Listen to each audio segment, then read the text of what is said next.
Et nous recevons maintenant Valérie Gastaldi, stratégiste chez Day by Day. Bonjour Valérie. Bonjour Lucie.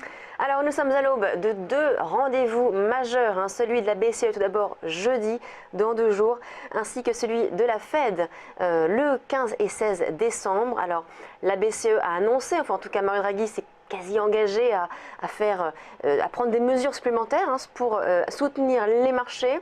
La Fed, le consensus attend donc un relèvement des taux dans 15 jours.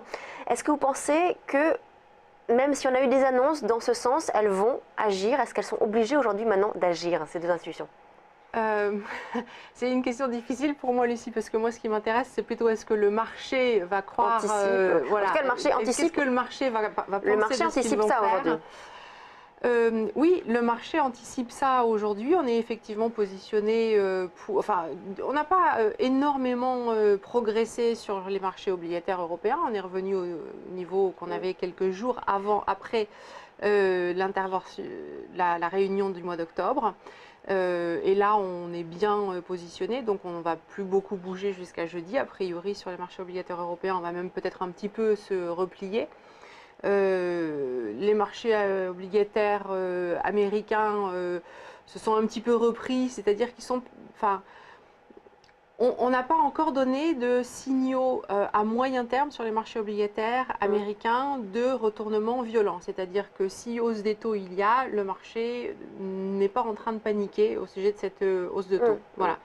Donc, est-ce qu'elles auront lieu ou pas aux États-Unis, il semble y avoir un consensus pour que ça se fasse enfin. En Europe, c'est pas évident que ça se fasse immédiatement quand même. Ça pourrait peut-être être fait par étapes. Ça peut aussi être encore un moment où Mario Draghi nous dise bon, de toute façon, je ferai ce qu'il faudra dès que nécessaire. Et on va voir pour les mesures un petit peu plus tard. Et concrètement, justement, concernant les marchés, l'anticipation des investisseurs, est-ce que vous estimez aujourd'hui que sur les marchés américains, c'est dans les cours, en fait, là que maintenant tout le monde attend ce relèvement des taux? En revanche, du côté des Européens, c'est un petit peu plus ambigu, c'est ça? Alors, sur le marché américain, moi je pense que s'il y a un relèvement des taux, on va baisser encore un petit peu. Parce que pour le moment, on est en milieu du grand range qu'on a défini depuis 1 an.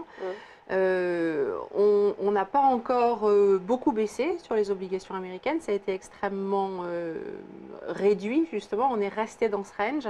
Il y a des chances, si on a un relèvement de taux, qu'on aille tester le bas du range. Parce que si la Fed dit « je relève les taux », ce qui va se passer, c'est qu'après, les gens vont se mettre à anticiper le prochain relèvement de taux. Est-ce que le prochain relèvement de taux, il sera dans 1 mois, dans 3 mois, voilà, à la rigueur plus tard, mais je crois que c'est plutôt dans les 3 mois ce qui est anticipé.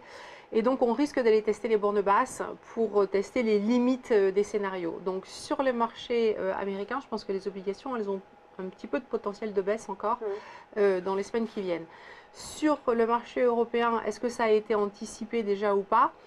En tout cas, on revient sur les bornes hautes là, des marchés obligataires. On n'est pas très loin des sommets sur le Bund qu'on a atteint ça au mois d'octobre et puis même pour l'année.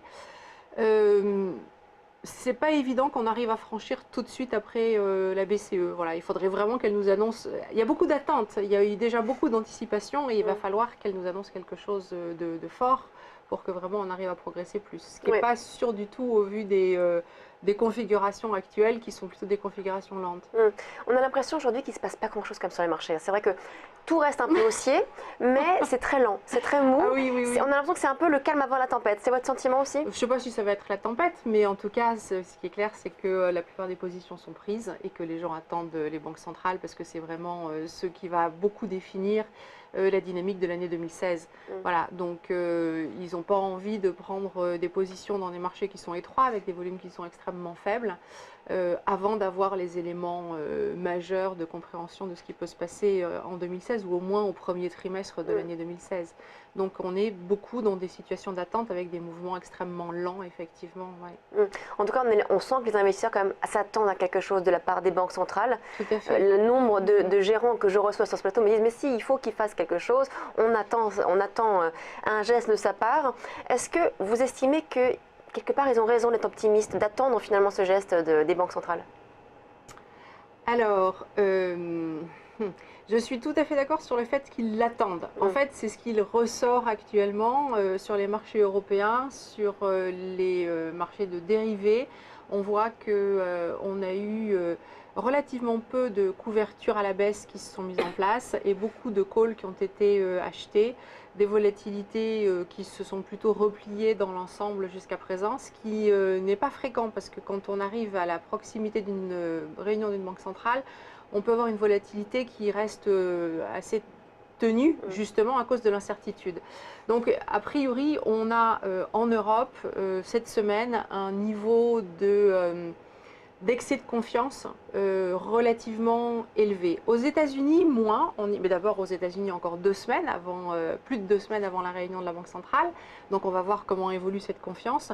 Mais en Europe, on a un niveau de confiance assez élevé. Alors, est-ce qu'ils ont raison d'anticiper une action de la BCE? Je ne sais pas. Mais de toute façon, si tout le monde l'a anticipé, il faut que ça soit mieux que ce que tout le monde a anticipé pour arriver à faire progresser les cours encore une fois. Donc moi je serais maintenant pour les 2 premières semaines du mois de décembre, je suis plutôt sur la réserve sur ce qui peut se produire sur les indices européens. Donc c'est sur la réserve, c'est-à-dire que vous estimez qu'il faut mieux ne pas prendre de position, il faut Je pense qu'il faut prendre des profits si on en a pris là, si on a gagné un petit peu d'argent et puis être plutôt positionné pour un repli jusqu'à la Fed. Et puis bon, après on aura bien entendu, on a tellement souvent un rallye de fin d'année, mais ça se produit à partir du 20 décembre et le début du mois de décembre n'est pas toujours bon.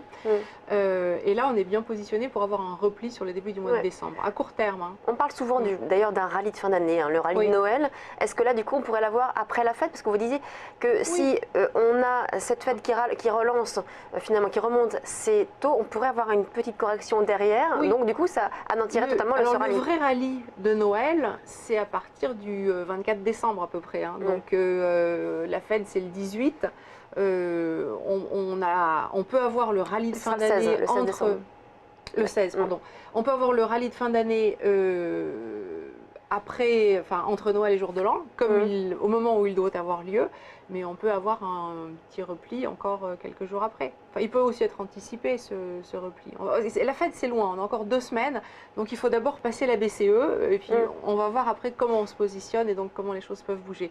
Mais là, le premier message, c'est qu'à court terme, on est arrivé sur des niveaux qui sont quand même relativement élevés, avec surtout des indicateurs qui sont clairement d'anticipation très optimiste sur ce que pourra faire la BCE. Voilà, peut-être trop optimiste pour la BCE, trop d'attentes. Du côté de l'euro, dollar, c'est pareil, même constat, ça baisse également, mais ça ne bouge pas trop. On a l'impression que tout le monde reste attentiste avant donc, ces 2 réunions.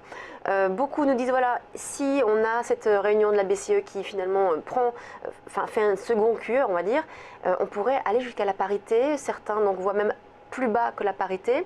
Vous, quelle est votre perspective sur la paire euro-dollar ? Alors pour 2016, oui, on devrait aller en dessous de la parité. Moi, j'ai un objectif à 0,96, il me semble, sur l'euro-dollar pour 2016. On a une tendance qui est baissière, qui est relativement affirmée, et quand on regarde l'euro-dollar sur plusieurs années, on se rend compte on est en fait encore dans le cœur du mouvement. On a encore pas mal de potentiel de baisse. Donc pour moi, 2016, c'est une année au cours de laquelle l'écart doit encore se creuser de façon assez significative. Voilà, là, on voit bien à quel point on a eu une très forte première vague. On a fait cette longue consolidation pendant presque toute l'année 2016. Donc maintenant, on peut franchement repartir à la baisse. Maintenant, une fois encore, on a ce cap au mois de décembre de la BCE et de la Fed de façon successive. La BCE est particulièrement impactante pour l'euro-dollar, plus que la Fed à la limite. En tout cas, depuis qu'on a Mario Draghi, c'est plutôt lui qui fait les mouvements que la Fed. Donc, on est revenu sur les plus bas. D'ici cette semaine, on ne va pas beaucoup plus bouger et on pourrait avoir une reprise de l'euro-dollar après la BCE et en attendant la Fed. Parce que, une fois encore, je dis, il y a quand même eu beaucoup d'anticipations déjà qui ont été, qui se reflètent dans les prix sans doute. sur la BCE, que le niveau le plus bas de début d'année, c'est quand même un niveau important, mais ça ne change pas à la tendance de moyen terme. Donc on peut avoir une interruption de court terme dans cette tendance. Elle n'est pas encore signalée, hein, de toute façon. Pour le moment, on sent bien que la pression reste baissière. Et voilà, donc peut-être un petit... Donc on reste attentif, on va dire, en attendant ces deux réunions donc de la Fed et de la BCE. Voilà, Ouais. c'est plus prudent. Merci beaucoup Valérie Gastaldi, donc stratégiste chez Day by Day. On passe à la suite de Direct Marché.